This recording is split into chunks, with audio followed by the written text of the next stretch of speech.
Praise the lord. June 27వ తేదీ 2024. ఈరోజు దేవుని వాక్యము ప్రకటన గ్రంథము 3వ అధ్యాయము 20వ వచనము. ఇదిగో నేను తలుపు వద్ద నిలిచి ఉండి తట్టుచున్నాను. ఎవడైనను నా స్వరం విని తలుపు తీసిన యెడల నేను అతని యొద్ద వచ్చి అతనితో నేనును నాతో కూడా అతనిను భోజనం చేదుము.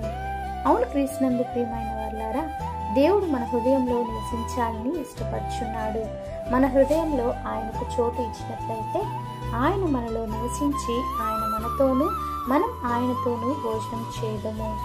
ఈ వాక్యం వింటున్నటువంటి నా ప్రియ సహోదరి సహోదరులారా, నీవు నీ హృదయాన్ని దేవునికి అర్పించదవా?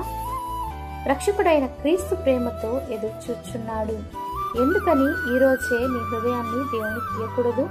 ఈ వాగ్దానం మనందరి జీవితంలో నెరవేరునుగాక. ఆమేన్. ప్రేయర్ టవర్ మినిస్ట్రీస్ లో మీ సహోదరి. God bless you all.